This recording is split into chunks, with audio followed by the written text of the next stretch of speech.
Hi students, आपका nursing basic education channel पे स्वागत है।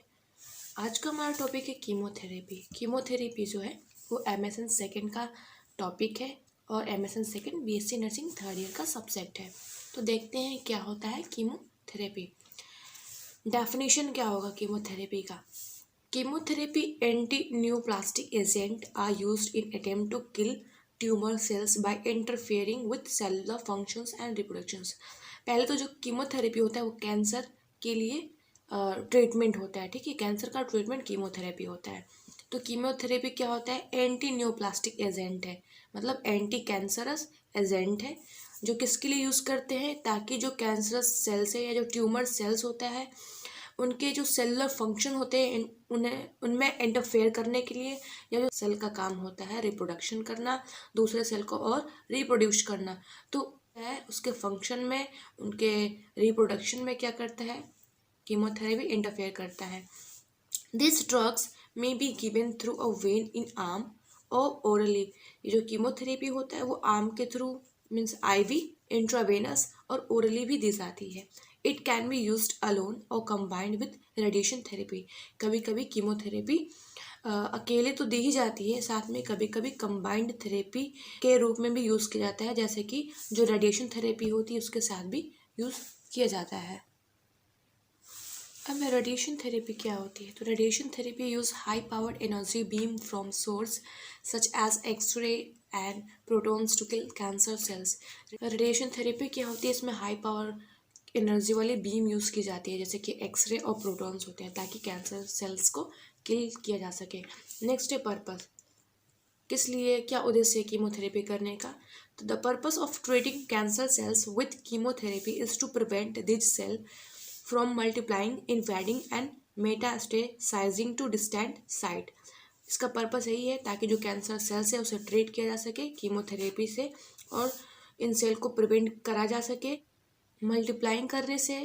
इन्वेडिंग मीन्स होता है दूसरे सेल्स को भी इनकरेज करना और मेटास्टेसाइजिंग मतलब होता है जो कैंसर सेल्स होते हैं अपने साथ साथ जो दूसरे दूर की सेल्स होते हैं उन्हें भी अफेक्ट करते हैं। तो इन तीनों चीज़ों से बचाने के लिए कीमोथेरेपी दी जाती है। नेक्स्ट है गोल ऑफ कीमोथेरेपी। क्या गोल है कीमोथेरेपी करने का। पहला है क्योर करने के लिए, तो to cure the cancer meaning that the tumour और कैंसर, जो ट्यूमर होते हैं या कैंसर होते हैं उन्हें क्योर करने के लिए कीमोथेरेपी का यूज़ करते हैं, ताकि मीनिंग दैट द ट्यूमर और cancer disappear does not return, ताकि जो ट्यूमर है या कैंसर है वो डिसअपियर हो जाए, गायब हो जाए, वो कभी रिटर्न ना हो। नेक्स्ट है कंट्रोल करने का उद्देश्य होता है, तो to extend the life of patients when cure is not possible. जब इसे क्योर नहीं किया जा सकता है तो इसे कंट्रोल कर सकते हैं एटलीस्ट, ताकि जो पेशेंट की लाइफ है वो एक्सटेंड हो सके और लंबी लाइफ जी सके। Next palliation, to relieve symptoms caused by cancer and provide quality of life. Then palliative therapy होती है जिसमें क्या करते हैं, सिम्टम्स को रिलीव करके जो पेशेंट की क्वालिटी ऑफ लाइफ है उसे प्रोवाइड करते हैं।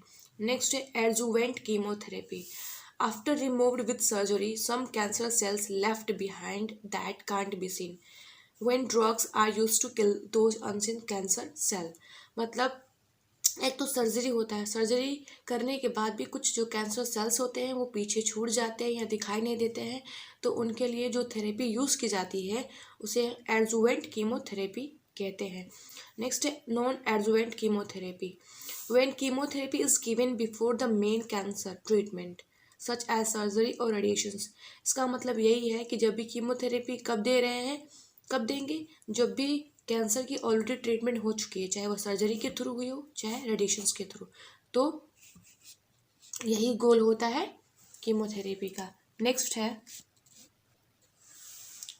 Classification of कीमोथेरापेटिक drugs.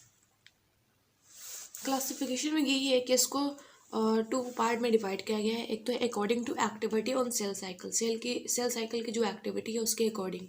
इसमें दो फेजेस है, एक तो cell cycle phase specific drugs.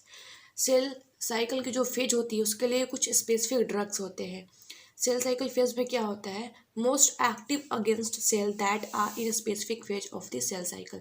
जो भी सेल साइकिल की फेज होती है उसके अगेंस्ट में जो ड्रग होते हैं वो कैसे कार्य करते हैं। तो सेल को रिप्रोड्यूस करने के लिए या सेल जो मल्टीप्लाई करता है उसके लिए कुछ फेजेस दिए गए हैं। G1 फेज जिसमें ब्लियोमाइसिन कोर्टिकोस्टेरॉइड्स हार्मोन देते हैं। G2 फेज होता है जब सेल साइकिल का, तो ब्लियोमाइसिन टैक्सोल। S फेज में एफ फ्लूरोसिल देते हैं और M फेज में विनब्लास्टिन देते हैं। Next cell cycle phase non specific drug. इस जो सेल साइकिल होते हैं उसमें कोई स्पेसिफिक ड्रग नहीं होता है। जैसे अल्कालेटिंग एजेंट्स में ब्यूसल्फान और सिस्प्लास्टिन देते हैं। नाइट्रोसोरियास में स्टेप्टोजोसिन देते हैं। एंटी ट्यूमर एंटीबायोटिक में ब्लियोमाइसिन माइटोमाइसिन और मिसलेनियस भी इसमें देते हैं प्रोकार्बासाइन। देन अब आता है according to chemical group. Chemical group के अकॉर्डिंग इसके बहुत सारे क्लासिफिकेशन है। जैसे पहला है अल्कालेटिंग एजेंट। अल्कालेटिंग एजेंट क्या करता है, initiating breaks in the DNA molecules. जो डीएनए की मॉलिक्यूल्स है उसमें ब्रेक करना या तोड़ना स्टार्ट करता है। ठीक है, तो डी मॉलिक्यूल जो होता है वो इम्पोर्टेंट होता है सेल के रिप्रोडक्शंस के लिए। एग्जाम्पल क्या होगा अल्कालेटिंग एजेंट का, ब्यूसल्फान और सिस्प्लास्टिन।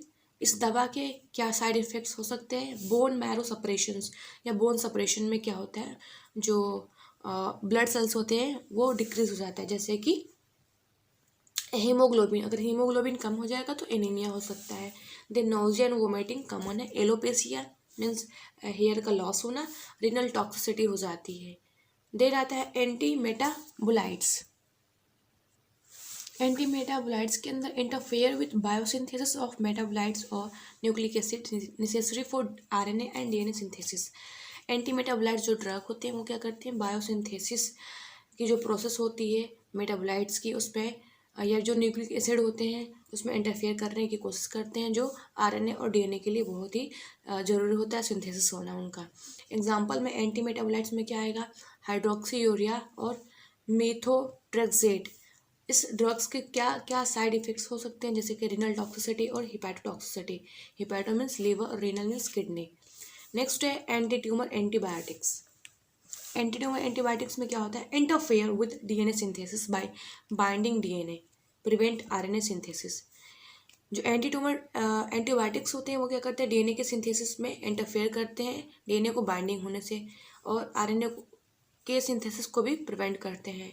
एग्जाम्पल में ड्रग हो गया ब्लियोमाइसिन और माइटोमाइसिन। इस ड्रग के क्या साइड इफेक्ट है, कार्डियोटॉक्सिसिटी, जो हार्ट है उसमें टॉक्सिसिटी हो जाना। नेक्स्ट है topoisomerase, breaks in the DNA strands by binding to enzymes topoisomerase. ये क्या करता है, जो टोपोआइसोमेरेज ड्रग्स होते हैं ये क्या, जो डीएनए के स्ट्रैंड्स होते हैं उन्हें ब्रेक करते हैं। ये क्या करते हैं, एंजाइम के साथ सेल को डिवाइड होने से प्रिवेंट करता है। एग्जाम्पल क्या होगा टोपोआइसोमेरेज का, टोपोटेकैन। साइड इफेक्ट क्या होगा, डायरिया होगा और हिपैटोटॉक्सिसिटी होगी, लीवर में टॉक्सिसिटी हो जाना। नेक्स्ट है नाइट्रोसोरियास, क्रॉस द बीबीबी। ब्रेन में क्या होता है, ब्लड ब्रेन बैरियर होता है उसको क्रॉस करता है, कौन, नाइट्रोसोरियाज। एग्जाम्पल में स्ट्रेप्टोजोसिन। इस ड्रग का साइड इफेक्ट क्या हो सकता है, थ्रोम्बोसाइटोपनिया। थ्रोम्बोसाइटोपनिया मीन्स क्या होता है, जो प्लेटलेट्स काउंट होती है, जो प्लेटलेट्स लेवल होती है वो डिक्रीज हो जाता है। नेक्स्ट है कौन कौन से रूट्स होते हैं कीमोथेरेपी देने के लिए। तो पहला है टॉपिकल रूट। टॉपिकल रूट में स्किन या म्यूकोस मेम्ब्रेन में देते हैं।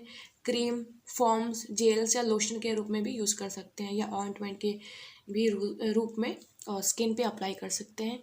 नेक्स्ट ओरल रूट के थ्रू भी दे सकते हैं chemotherapy. Intravenous route, intramuscular route, subcutaneous route में भी दे सकते हैं, आर्टरी में भी दे सकते हैं, और इंट्रा कैविटरी जो बॉडी में कैविटी होती है, जैसे कि प्यूरल कैविटी, पेरिटोनियम कैविटी होती है, वहाँ पे भी दे सकते हैं, peritoneal. Next intrathecal route. Intrathecal route में क्या होता है, स्पाइनल कैनाल में देना है, या जो सब रेक्नोइड स्पेसेस होती है वहाँ पे देना है, उसके अंदर जो CSF होता है, तो इंट्राथिकल रूट यूज़ करते हैं। नेक्स्ट है कुछ कॉमन साइड इफ़ेक्ट्स होते हैं कीमोथेरेपी के। तो कौन कौन से कॉमन साइड इफ़ेक्ट होते हैं कीमोथेरेपी के। पहला है जो GI सिस्टम होता है उस पर क्या इफेक्ट होता है। इसके अंदर आता है जेरोस्टोमिया। जेरोस्टोमिया के अंदर क्या होता है, ड्राइनेस ऑफ माउथ, माउथ जो है वो सूख जाता है। चेंज इन टेस्ट, टेस्ट में चेंज दिखता है। कॉन्स्टिपेशन होगा और स्टोमेटाइटिस होगा। इसके अंदर क्या होगा, जो म्यूकोसा होता है या फिर जो ओरल होता है वहाँ पे इन्फ्लामेशन हो जाएगा। नेक्स्ट है नोजिया एंड वोमिटिंग, जो कॉमन साइड इफेक्ट है ट्रैक का। नेक्स्ट है हीमोपोएटिक साइड इफेक्ट, एनीमिया होगा। एनीमिया में क्या होता है, आरबीसी की जो लेवल होती है डिक्रीज हो जाती है। ल्यूकोपनिया होगा जिसमें डब्ल्यूबीसी की लेवल होती है वो डिक्रीज हो जाएगी। और थ्रोम्बोसाइटोपनिया, इसमें प्लेटलेट्स जो काउंट होते हैं वो डिक्रीज हो जाते हैं। नेक्स्ट है स्किन टॉक्सिसिटी, स्किन में रैशेस हो जाएंगे कीमोथेरेपी की वजह से। और alopecia means loss of hair. Next है जेनाइटो यूरिनरी टॉक्सिसिटी, इसमें क्या होता है, सिस्टाइटिस, मतलब जो सिस्ट होता है, सिस्ट मीन्स ब्लैडर, ब्लैडर में इन्फ्लामेशन होना सिस्टाइटिस कहलाता है। ये भी कीमोथेरेपी का साइड इफेक्ट है। नेक्स्ट है न्यूरोटॉक्सिसिटी, ब्रेन में क्या होगा, इंट्राक्रेनियल प्रेशर वो बढ़ जाएगा। नेक्स्ट है रेस्पिरेटरी टॉक्सिसिटी, रेस्पिरेटरी टॉक्सिसिटी में क्या होता है, न्यूमोनाइटिस, मतलब जो लंग्स के टिश्यू होती है वहाँ पे इन्फ्लामेशन हो जाना। नेक्स्ट है कार्डियोवैस्कुलर टॉक्सिसिटी, इसमें क्या होता है, पेरिकार्डाइटिस, इसमें क्या होता है, पेरिकार्डियम जो लेयर होती है हार्ट की, जो आउटर लेयर होती है पेरिकार्डियम, वहाँ पे इन्फ्लामेशन हो जाना, उसे पेरिकार्डाइटिस कहते हैं। नेक्स्ट है नर्सिंग मैनेजमेंट, क्या देंगे कीमोथेरेपी में, assessing the general conditions, patient की जनरल कंडीशन असेस करेंगे after chemotherapy. Assessing the fluid and electrolyte balance, जो भी फ्लूइड है और इलेक्ट्रोलाइट है उसका बैलेंस देखेंगे है कि नहीं है। Assess the diet and nutrition, जो भी क्या डाइट दे रहे हैं या क्या क्या न्यूट्रिशन देना चाहिए उस पेशेंट को, सारी चीज़ें एसेस करेंगे। प्रोटेक्टिंग केयर गिवर्स, केयर करनी है पेशेंट की। Assess the side effect of drug, जो भी कीमोथेरापेटिक एजेंट है उसके साइड इफेक्ट को असेस करते हैं। आज के लिए इतना ही। अगर आपको वीडियो अच्छी लगी हो तो चैनल को सब्सक्राइब करें, लाइक करें, शेयर करते रहें। Thank you.